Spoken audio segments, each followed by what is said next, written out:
In this video I'm giving you my first impressions of these, the New Balance Fuelcell SC Trainer.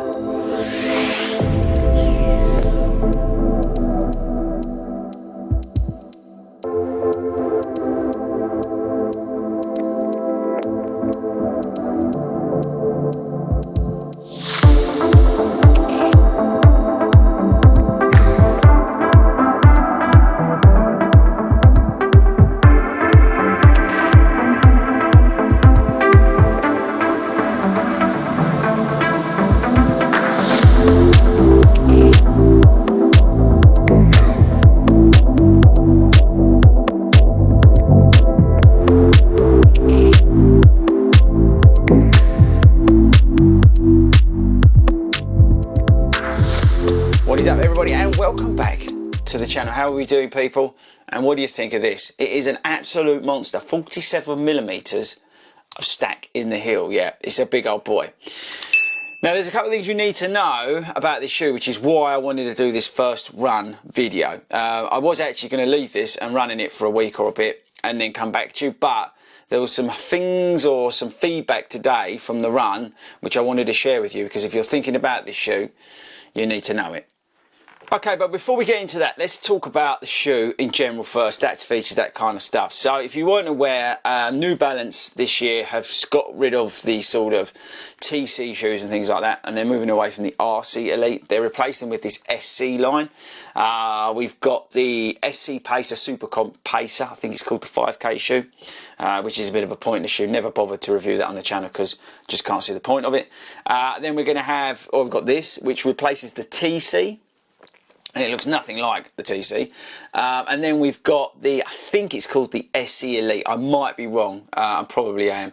Let me know in the comments. But that's basically their marathon super shoe that's coming on to their lineup soon. So this is the sort of middle ground. We're thinking, or they're thinking, tempo work, faster long runs, speedier sessions, but not an out and out speed, because you'd go down to the Pacer for that sort of 5K.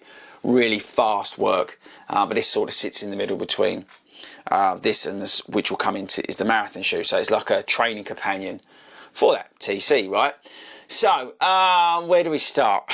Okay, let's start with the most obvious thing, which is the midsole. So now this shoe tops out at 47mm in the heel. Now that is illegal in the world of world athletics. But you and I, mere mortals, don't have to really worry about that unless you're competing in the shoe. But the 47mm is well over the legal requirement, which is 40mm. So this has got more stack in the heel than an Alpha Fly, for example. The shoe itself's got an 8mm drop. But the biggest thing here is this is just one big, dirty, great big lump of fuel cell. Now the fuel cell compound is super soft, people. I mean, this shoe is really soft, but you do get that energy return from the soft midsole. So they've really stuck a load of this in to work with the carbon plate, which I'll come on to in a second, to really give you that springy propulsion in the ride. We've got, I'll come on to the carbon plate in a minute, we've got a mesh upper which is very similar to the SC Pacer. I think I'm calling it the right thing. Got a little bit of foam around the heel, nice lacing. It's a one kind of piece construction. You've got a gusseted tongue, but it's almost like a booty all in one thing. It's like a stretchy mesh, which is kind of nice. What else do you need to know in terms of the upper? That's very breathable, as you'd expect from this kind of shoe. Price £200. Weight, now I weighed this earlier, 10.7 ounces for my UK 9.5, 304 grams. Everybody who loves a bit of gram action. And I think that's about it. Oh, in the front, it's 39mm, obviously 8mm drop. Right, let's get on to the carbon plate. Okay, so this shoe and the other shoes have got what we've called the energy arc. I don't know if it's going to come out on the camera. So you've got a full length carbon plate there.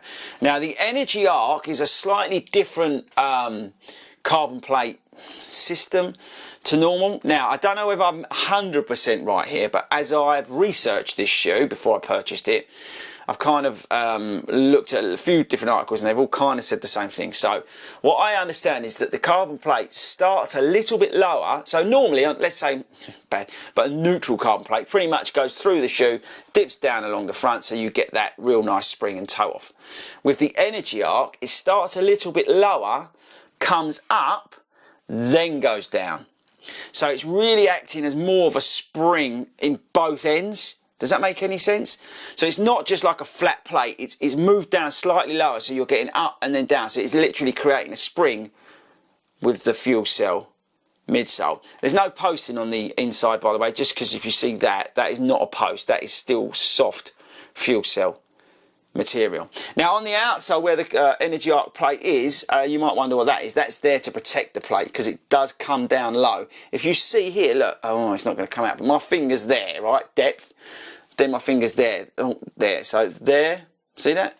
They're real scientific. That's how much the plate comes down in the shoe. I'm looking in the mirrorless there. So you've got, look at that, and then the plate ends up there. So that is there to protect the plate as you're coming down onto it. Staying on the outside, we've got strategically placed bits of rubber there. We've got a slightly lighter rubber around the edge because they've carved all this out to save weight. Although, as I said, this is still over 10 ounces, which is, I think, quite heavy. Did I mention the price? £200, which is lumpy, I think, for a trainer base shoe. If you think Saucony Speed 3, £165, I'll leave that out there. But yeah, I think that's it in terms of stats and features, and hopefully I've explained, probably barely, but as best I can, the energy arc system. I would recommend actually probably going onto the New Balance website. It could probably give you more info if you're looking for it on there. Okay, right, now we come on to the important stuff. Okay, so today's 7-mile run was interesting. Yes, interesting. Firstly, these are going back. Why? Because I need to change the size, people.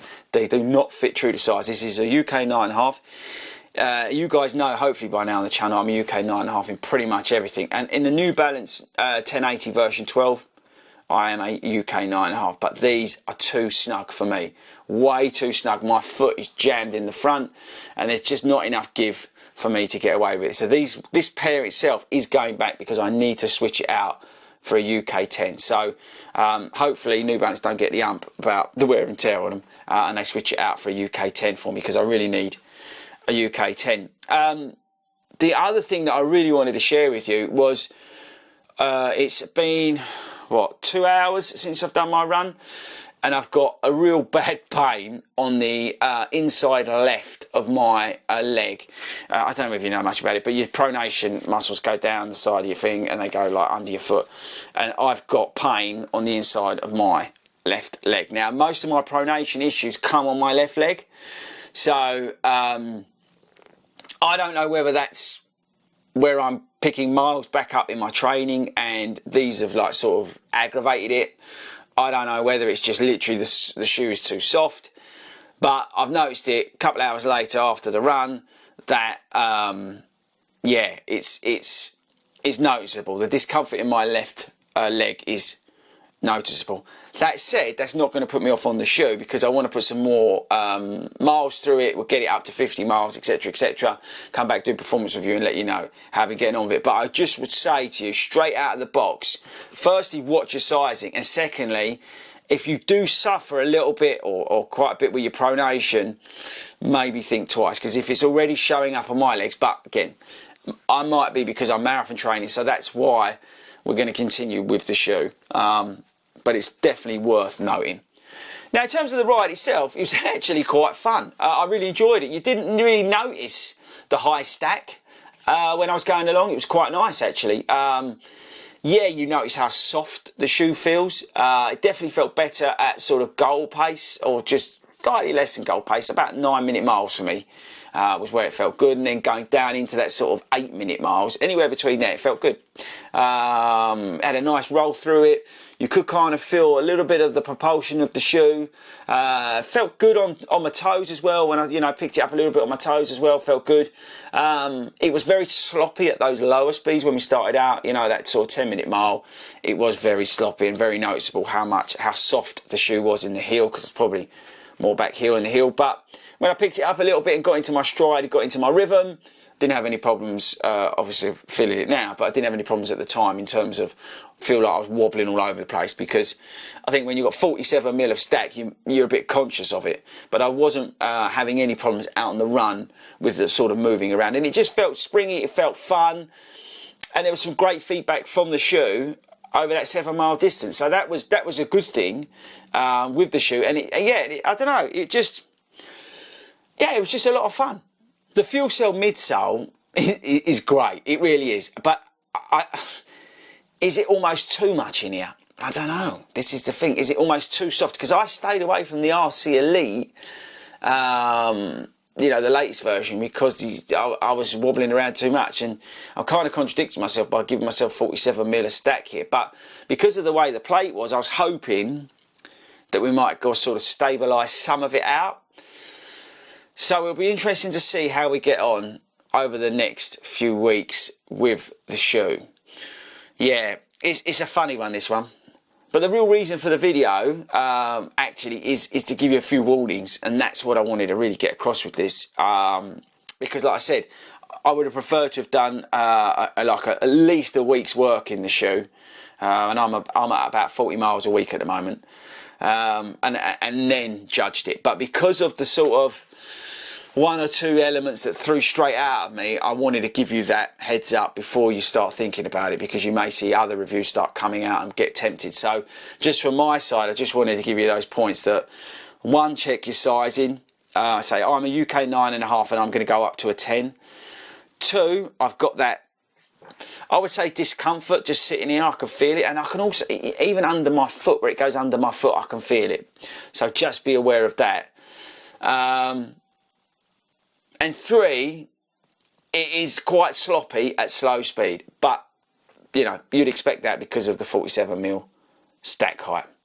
Right, I think that's it for this sort of first runs, really raw first impressions video.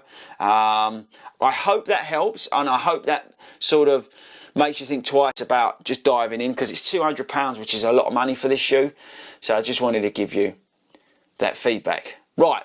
I've now got to go onto the New Balance website and try and get the 10 and figure out if they're going to sort of let me change them after I've run in them. I don't know what their policy is, so if you know the policy of New Balance, let me know in the comments. Okay guys, that's it. I'm going to get this changed to a 10. We're going to put a load more miles through it. I'll come back and we'll do a proper review on it. But hopefully this sort of first run, first impressions helps you when you're looking at this, the Fuel Cell SC Trainer.